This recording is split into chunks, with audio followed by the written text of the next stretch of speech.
Hoje estamos aqui num domingo, culto da família. Muitas famílias aqui reunidas, muitas famílias que vão se formar aí ainda, jovens que estão namorando, que futuramente formarão a sua família também, não é? Em nome de Jesus, com licença.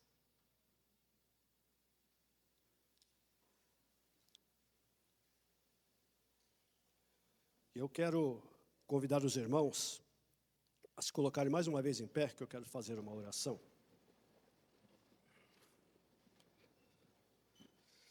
Senhor, nosso Deus e Pai, em nome de Jesus Cristo, Deus, estamos aqui reunidos neste lugar, Deus. Não, Senhor, para apresentar as nossas vestes, não para apresentar, Senhor, as nossas vidas assim como exposição de uma vitrine, Senhor. Mas sim para apresentar, Senhor, as nossas vidas diante de Ti, Senhor, para Te agradecer, para Te louvar, para Te engrandecer, Senhor, e dizer que o Senhor é tudo em nossas vidas, Senhor. E que tudo é por Ti, tudo é para Ti, Senhor. E sem Ti nada somos, ó Pai. Por isso, Deus, nos abençoa, Senhor, neste lugar, Pai querido, Pai amado. Abençoa, Deus, aquele que se encontra enfermo, aquele que se encontra entristecido, desanimado, Deus, abatido pelas lutas diárias, Senhor. Fortalece, Pai, em nome de Jesus Cristo, Deus. Quanto a mim, Senhor, usa neste lugar, Deus, para trazer a Tua palavra, Senhor, conforme aquilo que o Senhor designar no seu coração, Senhor. Que eu não fale nada além, Senhor, daquilo que o Senhor deseja que eu fale nessa manhã, Pai querido, Pai amado, em nome de Jesus Cristo. Amém. Amém, queridos? Aproveitando que você já está de pé, pegue a sua Bíblia na sua mão e abra na primeira carta de Pedro, no capítulo de número 2.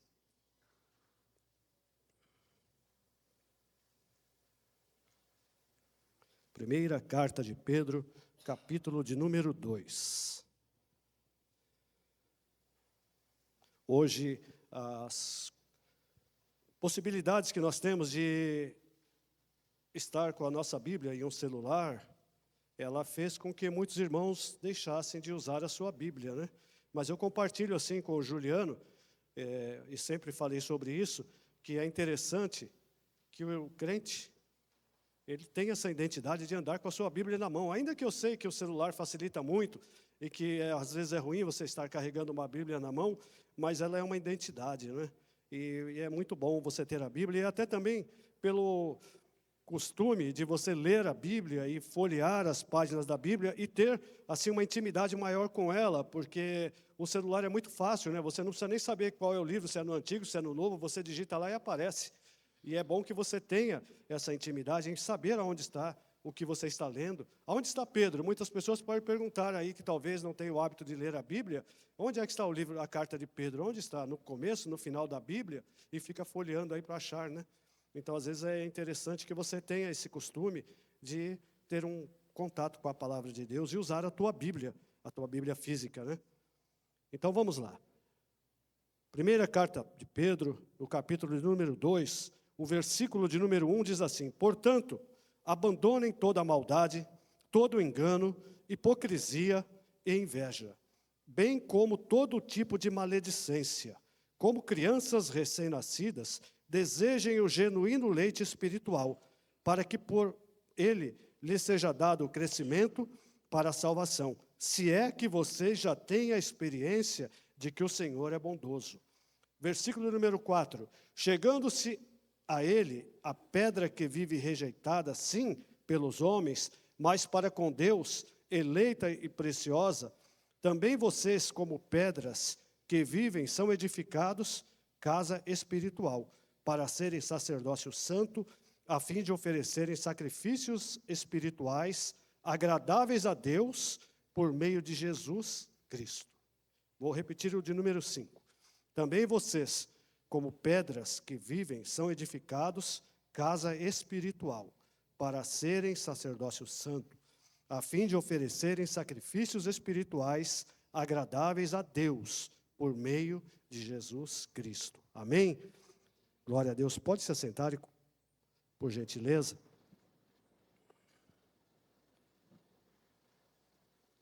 Essa carta de Pedro, esta primeira carta, ela nos traz como um tema principal o sofrimento por amor a Cristo.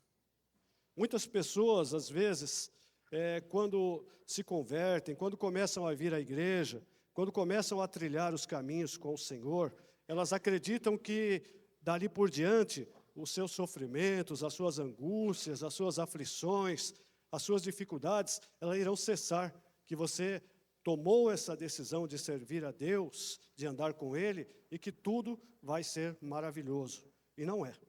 Eu tenho que dizer para você que nem tudo será maravilhoso. As lutas continuarão, as dificuldades continuarão. O que vai mudar é a forma com que você vai passar por tudo isso. Como é que você vai olhar para essas situações e como você vai enfrentá-las. Isso é o que muda. Não é que tudo isso vai passar.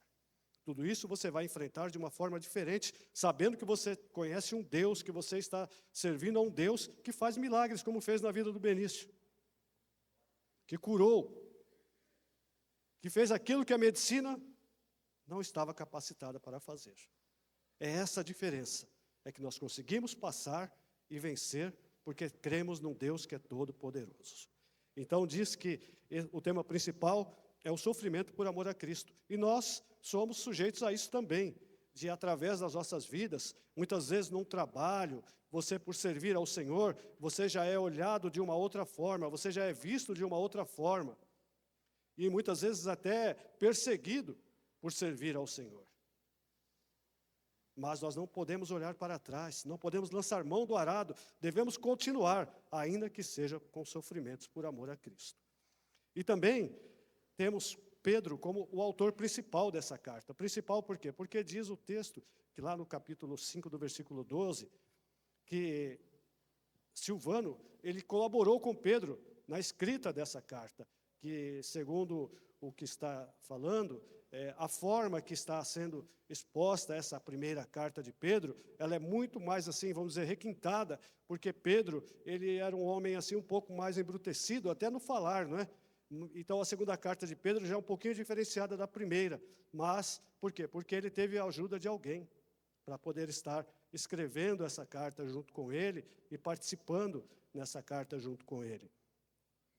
O propósito principal é que mesmo em perseguições, Pedro, ele aconselhava aqueles irmãos que passaram por aquele dia do Pentecostes a continuarem, a não desanimarem. A perseguição ali dos pagãos era muito grande naquele tempo.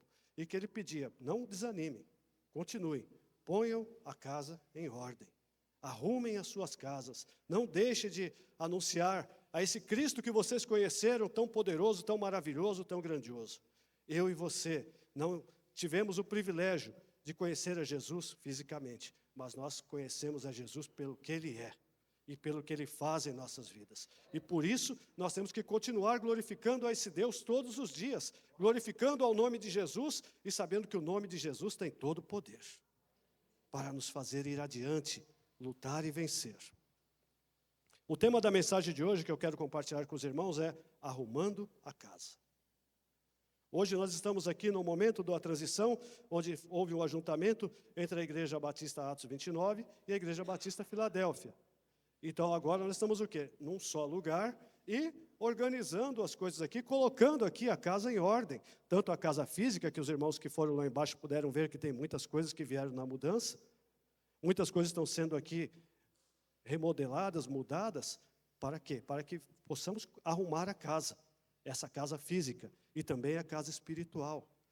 Aqui hoje está passando por uma grande transformação, uma grande mudança, arrumando a casa.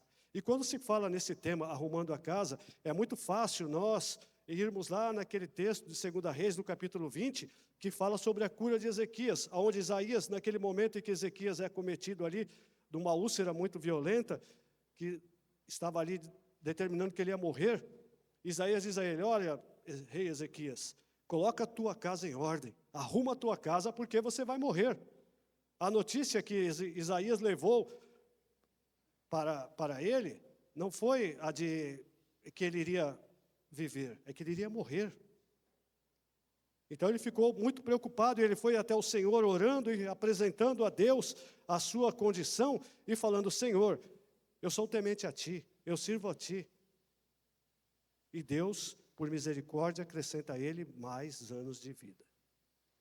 E através de uma condição, em que se tornaria difícil de acontecer, que ele pergunta: o que é mais fácil? Que forma que você quer o seu milagre? Que nós adiantemos o tempo ou que o tempo venha a se atrasar? E o rei Ezequias diz: não, adiantar o tempo é fácil. Eu prefiro que ele atrase. Então diz que a sombra do sol, ela recuou por um tempo. E ali ocorreu o milagre da cura de Ezequias. Deus é todo poderoso. E quando ele recebe essa mensagem que diz: coloca a tua casa em ordem. Eu não sei hoje como está a tua vida, como está a tua casa. A tua casa que é você mesmo, não somente a sua casa física onde você mora. Eu, por exemplo, sou muito chato. Minha esposa está aqui, sabe, minhas filhas também. Quando eu vejo a casa fora de ordem, eu fico meio transtornado. Eu estava dali e eu estava olhando que esse negócio não está bem no centro, né? E eu falei: poxa, eu precisava puxar esse negócio para cá, porque isso estava me incomodando e ainda está, né? Não que eu tenha problemas com isso, eu consigo passar o resto do dia aqui olhando para cá, não ia ter problema. Mas são coisas que, se não estiver em ordem, para mim, termina me incomodando. E um dia eu falei para o irmão aqui da igreja, não tenho nada contra os irmãos usarem a roupa que quiserem, assim, lógico, desde uma forma decente, né? Quando você estiver com um sapato marrom, é bom que você esteja com uma Bíblia marrom, com um sapato marrom também.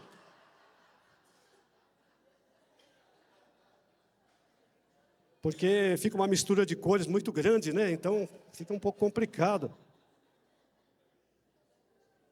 Eu falei: isso é interessante, né? Que a gente tenha essa ordem na nossa vida, começar a nos organizarmos assim, para que tudo fique bem organizado, bem arrumado, né? Não que isso venha fazer grande diferença na sua vida.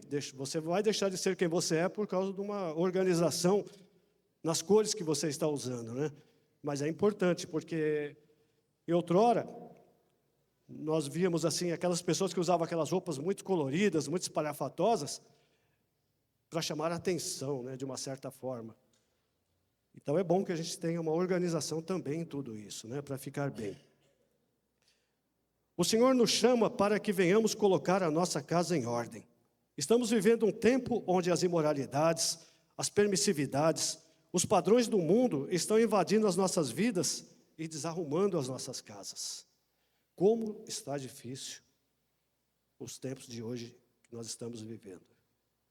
Quantas coisas têm entrado até mesmo dentro das igrejas e desorganizando as nossas casas, desarrumando, desmantelando as nossas casas. Quantas permissividades estão chegando das nossas vidas e nós estamos tratando isso como coisas comuns.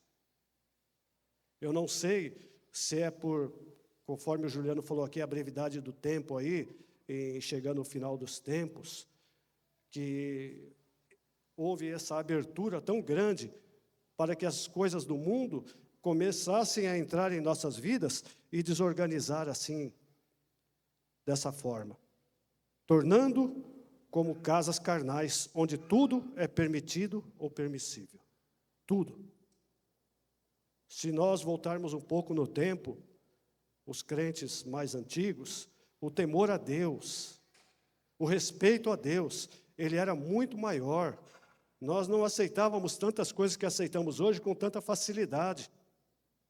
O que nos diferenciava muito das coisas, das pessoas do mundo, era a nossa forma de viver. Era aquilo que nós aceitávamos, era a nossa postura, era o jeito que nós tratávamos com as coisas da carne, e que hoje tem sido tão comum, tem sido tão fácil nós nos contagiarmos. E eu separei aqui alguns itens para compartilhar com os irmãos nessa manhã. E o primeiro diz assim: precisamos arrumar a casa. Precisamos arrumar a casa. Eu não sei como é que está você nesse momento, qual é a sua desordem, qual é o problema que você está passando, mas nós precisamos. E para colocarmos a casa em ordem, é necessário nos desfazer daquilo que não presta, daquilo que nos atrapalha. Quando nós pegamos, vamos dizer assim, vou tomar a minha casa como exemplo, tem um dia lá que minha esposa fala assim: amanhã todo mundo vai arrumar a casa aqui. Todos vamos nos juntar aqui, vamos pôr essa casa em ordem aqui, vamos limpar tudo. E você, quando começa a mexer na sua casa, você vai encontrar coisas lá que não estão mais te servindo para nada, estão atrapalhando, estão ocupando espaço, estão ali simplesmente sem servir para nada. E é importante que nós venhamos tirar todas essas coisas que atrapalham as nossas vidas. Isso falando de uma arrumação de uma casa, mas nós hoje queremos falar aqui sobre a arrumação da nossa casa.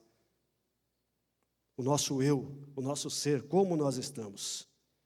E o versículo de número 1, ele fala assim: portanto, abandonem toda a maldade, todo engano, hipocrisia e inveja, bem como todo tipo de maledicência. Como essas coisas têm entrado dentro das nossas casas e têm contaminado as nossas vidas. Maledicência, inveja, essas contendas, essas coisas ruins que têm tomado conta das nossas vidas e têm colocado a nossa casa em desordem. É irmão falando mal de irmão. Irmão que está aqui e daqui a pouco, quando está em outro lugar, está falando mal do outro irmão. E eu estava orando ao Senhor esses dias e o Senhor fala assim: não é para criticar, não é para falar mal, é para orar por ele, é para orar por essa vida, é para apresentar essa vida diante do meu altar, que sou eu que faço a transformação. Muitas vezes nós, dependendo da forma que falamos, ao invés de ajudar a resolver o problema, nós vamos piorar a situação. Nós vamos jogar as pessoas mais para baixo, ao invés de levantar, ao invés de colocar de pé. Então nós temos que vigiar bastante para não ficarmos presos a essas situações, para que a maldade não venha estar lá guardado dentro da nossa casa, para que o engano e a hipocrisia não venham estar lá ocupando lugares dentro dessa nossa casa, e a maledicência saia da nossa casa em nome de Jesus Cristo. Temos que cuidar com isso. Seguindo os padrões do mundo, facilmente nos moldamos aos costumes do mundo. E hoje, infelizmente, eu não sei o porquê, mas as pessoas têm muito mais facilidade em se moldar às coisas do mundo do que se moldar às coisas de Deus. Se torna hoje muito mais fácil aceitar os padrões do mundo do que aceitar as coisas de Deus. E nós precisamos mudar essas coisas. Uma das coisas que tem afetado muito a vida do crente, a vida do cristão, é o palavreado. É a forma com que o crente, com o cristão, ele se contamina, ele se molda aos dizeres do mundo, às coisas do mundo. Eu não sei se são os meios de comunicação que chegam diante de nós, mas é muito comum hoje você assistir um programa na televisão, ou ver um vídeo aí no YouTube, e você vê a forma que as pessoas falam, dá medo. Fere os ouvidos. Tanta coisa errada, tanta forma errada de falar. Estudamos tanto, né? Universidade, pós-graduação. Aí quando você vai conversar, parece que você está conversando com uma pessoa que nunca leu a cartilha, vou voltar lá no meu tempo. Que não aprendeu o beabá. Pronúncias todas erradas. Vocabulário pesado. Acha bonito falar de uma forma assim, totalmente mundana. Eu estava no ônibus um dia, e eu vi dois jovens ali conversando, eu falei, meu Deus, deu vontade de descer. É que eu estava com um compromisso muito sério, senão eu teria descido. Era tanto palavrão, era tanta coisa imunda saindo da boca daqueles jovens,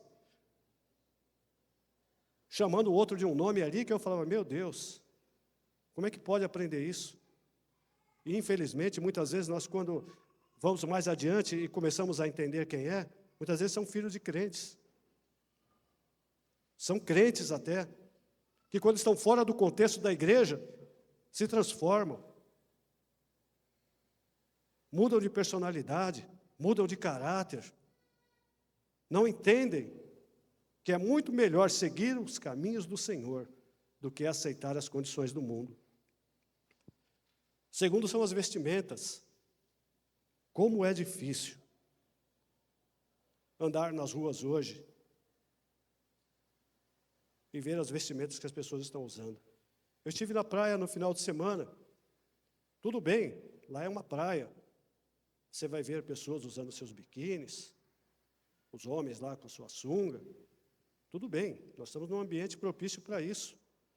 Mas nós estamos andando hoje aí pela Visconde de Inhaúma, você está vendo mulheres andando quase nuas.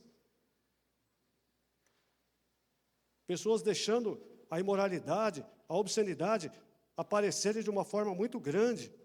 Em troca de quê? De que liberdade é essa? Que permissividade é essa? Que as mulheres hoje estão andando praticamente só de sutiã na rua.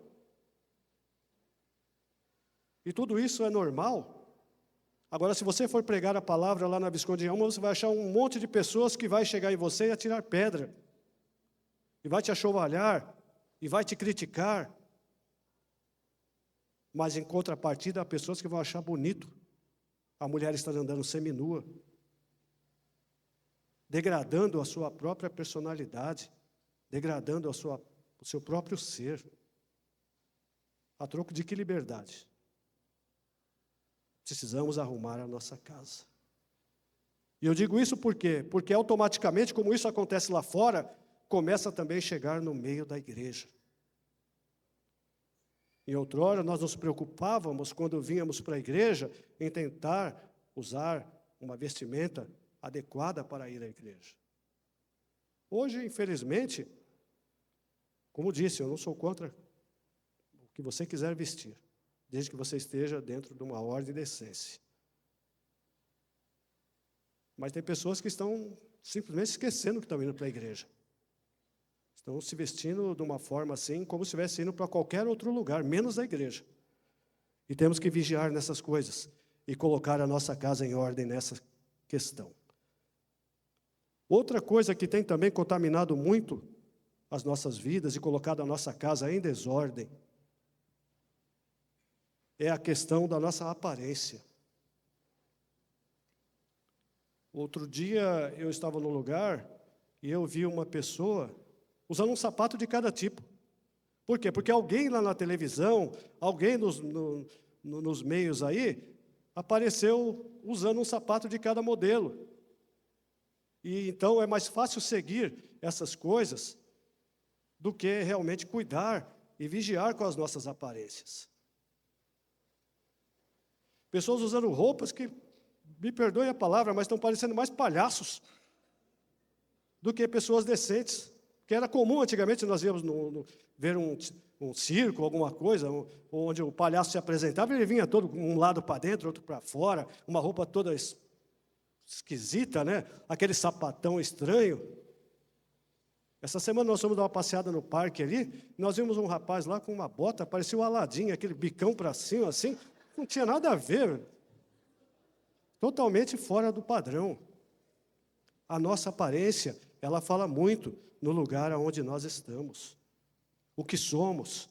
Embora hoje os padrões do mundo tenham dito que tudo pode, tudo é permitido. E nós temos que vigiar e cuidar.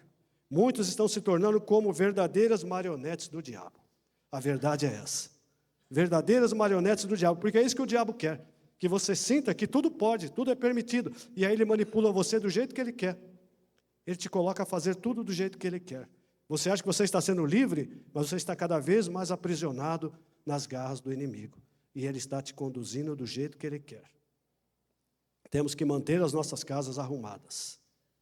Hoje nós vemos casas desarrumadas e casas carnais, onde o espiritual está sendo deixado de lado e o carnal está prevalecendo cada vez mais. Segundo item, precisamos arrumar a casa com as coisas espirituais. Estamos vivendo um tempo onde a carnalidade tem prevalecido e a parte espiritual tem se afastado cada vez mais das nossas vidas, das nossas casas. Cada vez mais. É muito comum também nas casas, e eu já falei isso e os irmãos sabem, eu tenho um certo problema com filmes, principalmente esses que são aí traduzidos, né? São dublados, porque é muito palavrão no filme. Eu não consigo assistir um filme se estiver falando palavrão. E são palavras que, no meu conceito, na minha forma de pensar, não deve estar na casa do cristão. São filmes que não devem estar na casa do cristão. Eu sei que, infelizmente, você não tem como saber se vai falar aquele palavrão, se vai ter aquela cena ou não. Mas eu prefiro não assistir. Eu prefiro não assistir. Até mesmo os programas que eu gosto de assistir, eu gosto muito de programas sobre carro, e às vezes lá no programa que eu estou assistindo, fala lá um palavrão, né? E é chato, porque às vezes minhas filhas estão em casa, isso me incomoda bastante, minha esposa está do meu lado e me incomoda bastante também. Então é muito ruim o que chega aos nossos ouvidos e aquilo que nós terminamos aceitando em ouvir. Eu, da minha parte, eu aconselho que se você estiver assistindo um filme desse, que você já de imediato muda, procura outro, procura outra coisa. Não deixa que aos poucos essas raposinhas vão entrando na sua vida e vão fazendo com que o pecado venha criar tamanho na sua vida, venha ganhar tamanho na sua vida. Temos que ser cuidadosos, zelosos. Muitas vezes nós dizemos que na força do nosso braço nós conseguimos ir adiante. Não, nós somos fracos. É um pouquinho de cada vez e daqui a pouco você está contaminado. Você está tomado. Você está falando palavrões. Porque você ouve aquilo. E aquilo vai tomando forma na sua vida. Quanto mais nós lemos a palavra de Deus, mais nós vamos fazer com que a nossa casa espiritual esteja sendo fortalecida. Mais nós vamos nos moldar aos padrões de Deus. Eu duvido você abrir a palavra de Deus e achar aqui um palavrão. Pode abrir a sua Bíblia. Se você achar, me mostra aqui que eu vou falar que você comprou no lugar errado. Não tem. Aqui você vai ter palavras de ensinamentos, palavras de sabedoria, palavras que vão te fazer crescer e fortalecer a tua casa espiritual. Desejar e praticar os hábitos espirituais. O versículo 2 nos diz assim: como crianças recém-nascidas, desejem o genuíno leite espiritual, para que por ele lhes seja dado o crescimento para a salvação. Não comprometa a sua salvação pelas coisas carnais. Não comprometa a sua alma pelas coisas carnais. E umas condições que nós precisamos ter para que a nossa casa espiritual seja fortalecida, uma delas é orar. Muitos crentes, infelizmente, não gostam de orar. Você toma base nisso quando você tem o culto de oração e você vê quantas pessoas vêm no culto de oração. Muito poucas pessoas. Então isso significa que os crentes não gostam de orar. Ah, pastor, você está sendo exagerado, porque eu oro na minha casa. Nem todo mundo ora na sua casa. E quando temos aqui um encontro, uma comunhão de oração, quanto mais pessoas tiverem, melhor será. Mais o fortalecimento espiritual chegará em nossas vidas. Salmo 141, o verso de número 2, ele diz assim: suba à tua presença a minha oração como incenso, e seja o erguer das minhas mãos como oferenda vespertina. Orar ao Senhor, entregar a nossa oração a Deus como incenso agradável, que vai chegar diante de Deus e Deus vai abençoar. Orar, fortalecer a nossa casa espiritual. Muitas vezes temos aquela desculpa: eu começo a orar, me dá sono, eu começo a orar e não consigo passar de 1 minuto, não passa nem de 20 segundos. Você tem que fazer isso todos os dias. 20 segundos um dia, 1 minuto no outro dia, 5 minutos no terceiro dia. Daqui a pouco você está orando 1 hora sem dificuldade alguma. Mas temos que exercitar. Temos que praticar. O segundo, jejuar. Temos que jejuar, guardar um tempo de jejum, oferecer esse sacrifício a Deus pelas nossas vidas, pela arrumação da nossa casa. Ter esse hábito de jejuar. O terceiro, ler e meditar na palavra. Essa é a parte mais complicada que eu entendo que há na vida do cristão. Não seja esta Bíblia física, você hoje tem aí o recurso no seu celular, mas nem todos leem a palavra de Deus, ainda que seja no seu celular. Talvez alguns naquele momento de uma extrema dificuldade, de uma luta, passando por uma enfermidade, por um problema familiar, por uma grande situação difícil, até se apegam em, vou abrir aqui para ver o que Deus vai falar comigo na Bíblia. Vou abrir aqui na sorte para ver o que Deus vai falar comigo. Muitas pessoas têm esse hábito. A Bíblia é para ser lida, é para ser meditada, é para tirar os ensinamentos da palavra de Deus aqui deste lugar. Não é para você ler isso aqui como se você estivesse lendo uma revistinha semanal, uma coisa qualquer que você vai ler por ler. É para ler e ter profundidade na palavra, para você tirar ensinamentos dessa palavra, ler e meditar na palavra de Deus. Salmo 141, verso 3 diz assim: lâmpada para os meus pés é a tua palavra, e é luz para os meus caminhos. A palavra do Senhor é lâmpada para os nossos pés. Faz-nos andar mesmo que em meio à escuridão, e nós vamos enxergar. Nós vamos saber aonde estamos indo, quando estamos firmados na palavra de Deus. Então, para que nós venhamos fortalecer a nossa casa espiritual, nós precisamos meditar, ler a palavra de Deus, ter esse hábito, esse costume de nos apegar com a palavra do Senhor. Terceiro, purificar os nossos lábios. Essa é uma das partes também difíceis na vida do cristão.